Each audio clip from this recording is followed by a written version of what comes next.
I'm trying to figure out how we're going to do this because you've got your phone. Yeah. So, I can just talk about a yes, few things. So you talk. Yeah. So what we're going to talk about here, and I've texted and called Garrett a few times. I'm like, hey, how do I do this? Well, make this video or photo look like this on my phone. And Garrett seems to just like real quickly, he can just spout out like, hey, change the setting to this. So what I'm hoping here with this is we can kind of go through a few of those quick and easy wins. Yeah. Like with recording with a phone. And the reason why we're doing this is because obviously as an owner of a company in the space, I want all of our sponsored riders and ambassadors to deliver A+ content. Mm-hmm. Like that would be great, right? For any company here. Yeah. All of their ambassadors are delivering A+ content. That's phenomenal. What we're trying to do here with this is, hey, let's turn this tool into a weapon that we know and we can shoot stuff really quick and easy and to start delivering better content for companies. Because that's your win-win right there, right? 100%. I mean, that's been my biggest end of like, I used to not, like, I just want to ride. Let's just go have fun. I just want to ride. Yeah. So I started taking, I think it was maybe, 2 years ago? I mean, yeah, you started really like... It was I think 2 years ago, and I was like, I just want to try to create some content. Because it's like, nothing's going to happen. I'm not going to go anywhere in the sport. I'm still trying to work my way into something, just because I love it.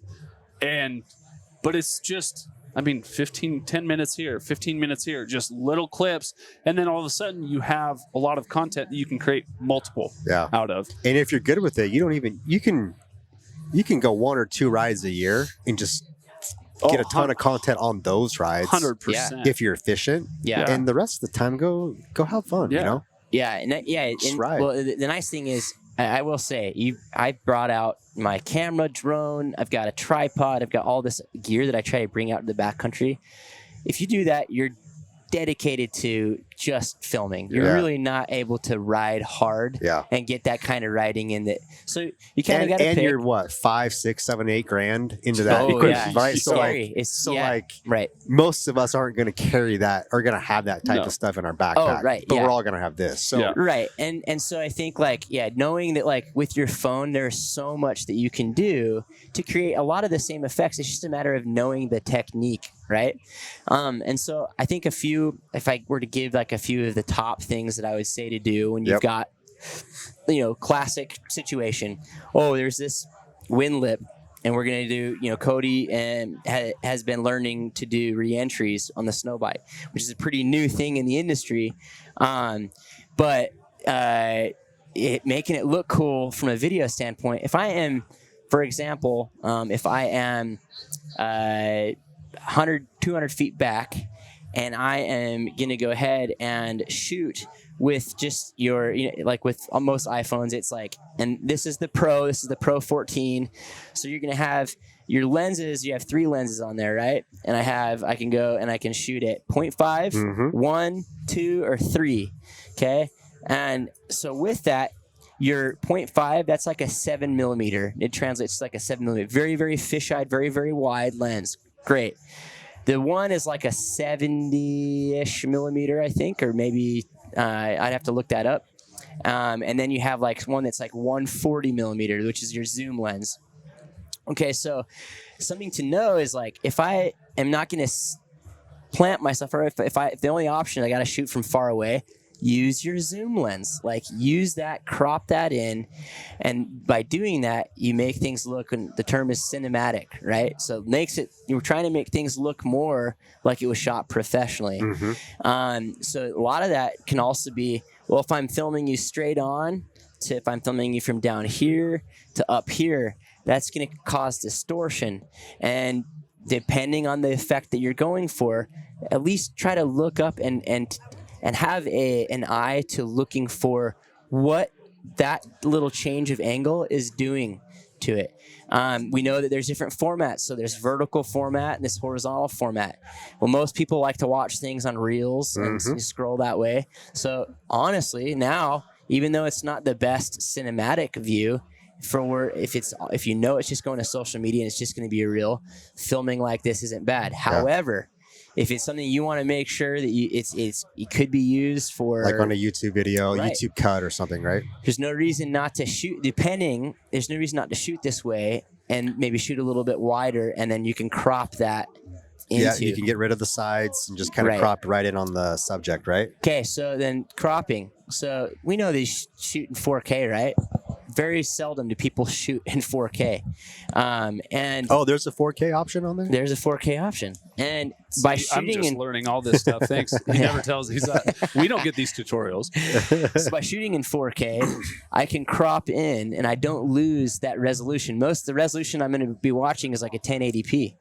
So by cropping in, I'm going to get to see this still very good resolution, but yet I've actually zoomed in at that by shooting at 4K. Okay, so Yeah. if you are for sure set on, I've got to zoom in on this shot, Yeah. you better make sure you swap that into 4K, right? I would say, and by doing that, you're actually allowing yourself to shoot even like further, like in, because you could crop in. So let's say, and I'm throwing out numbers here, but let's say I'm zooming in 3 times. Okay, but if I'm shooting in 4K, let's say I can zoom in another 3 times. So that's 6 times that you're shooting in. And When you that's say not zoom accurate. in, you mean zoom in and not have it be garbage. Correct, right? because there's digital zoom where you're taking it and you're pinching it, and all of that is that is a digital zoom. Yeah. It's not an actual zoom. All you're doing is Actual you're taking, zooms is when you go from 0.5 to 1 to 2 to 3. Correct. And once you start pinching, Yep. you're going digital. You're gonna destroy. You're going a to lot of. you're basically, all you're doing is, if you look, like, let's say I'm looking at a picture, this portrait right here. Okay, all I'm doing is putting my head closer to it. That doesn't actually make it a higher resolution. That doesn't actually zoom it in. Yeah. If that makes sense. Yeah. So other things that I would say is shooting in cinematic mode and understanding. Like, Love cinematic right. mode. Why- Maybe I why overuse do you that. I don't love know. it? No. Because, when you got to be close for cinematic mode, but it gives you that super clean, crisp, snappy up close. Mm-hmm. I don't know what it's doing. It blurs the background. There it is. Bokeh effect is what it's called. It's kind of like on a lot of people are doing that. And what it does is it makes the subject just look a little more in focus. Yep. And a little like it's just, crisper. Yeah, a little crisper. crispy. And then it's actually a digital effect. It's not an actual bokeh effect like you would actually get with a zoom lens with the low f-stop. Yeah. What you're doing is you're essentially, it's just this like little effect that's being applied. And so if you do that, and again, we're watching these things on our phones, so you don't have very bad critics that are like, oh, you just shot that in cinematic, it's not real. Doesn't matter, it looks good. So I would say always, like, try to find ways to use cinematic. But a lot of people have it on phone, they've never used it, don't really know what it would be for. Play around with those things, and then I'd say the other things that I do, like slow mo. Trying to, when you shoot stuff in slow mo, it really just makes things just look awesome. Yeah. And I think the new iPhone 15, like, that has different frame rates you can shoot in. So understanding that, like, if I shoot in 60 frames a second, I can do it at half speed. I can slow mo that down to half speed. Yeah. And what that allows me to do is, like, it doesn't make it jittery. So if I took a 24 frames a second, which is mostly when you pull up in your phone, and then people try to do slow mo with that, right? It's not that butter. Yeah. And so what you're saying is, if I want buttery slow mo and have that on my phone, I've got to make sure I am 60 frames per second. Correct. Does 4K matter? Do I need to be 4K 60? If it allows for it, the 4K is only important if you're wanting to be able to crop in.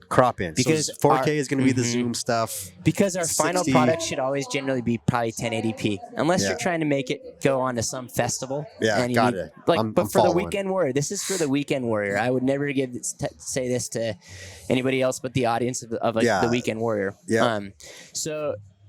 Yeah, and then, like, the actual slow motion effect that is on the that's going to come phone, from the 60 frames. and that's actually not that's like 120. It's maybe 240 frames a second. That's ultra slow. That's ultra.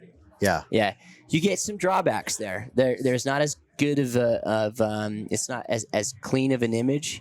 Yeah. So depending on what you need, just know, okay, I have this it can do all these things for the situation. What do I want to do?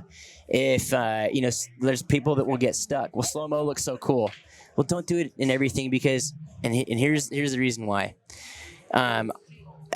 People want variety with whatever they're seeing. If it's the same thing over and over again, same focal length or whatever, it just starts to get like boring. It could be really cool, shots, but it just gets boring. Think of it like as many times as I blink when I'm just out and about and looking at something. That's how many times you need to switch the camera angle and make it be it's like a refresh. It's kind of like when we blink, our brains are refreshing. So do that for the video. Refresh it, get a different angle in there, and play around with that. And then naturally, as you start creating those little edits and using some of these, all of it's on the phone now. They have great editing tools for the phone. Video even inside of Instagram now. Yeah, native. Right. There's like good editing and stuff with in there. with AI doing what they're doing, you're gonna start seeing like crazy stuff that's just you're able to just throw it at AI. And it's just gonna spit it out. Make it look good. Yeah. Give me this effect. You're right. Yeah. Right. So I mean, that just puts him out of a job. That's right. No. But again, it's like somebody's got to have the skill to hold the thing in the right place. You got to know how to capture the angles. Mm-hmm. AI isn't going to be able to go out in the mountains and trees and do that for you. You've got to start with good. And Cody's a good example. He was like, he didn't know what the hell he was doing. He was just like point and shoot, and he didn't know.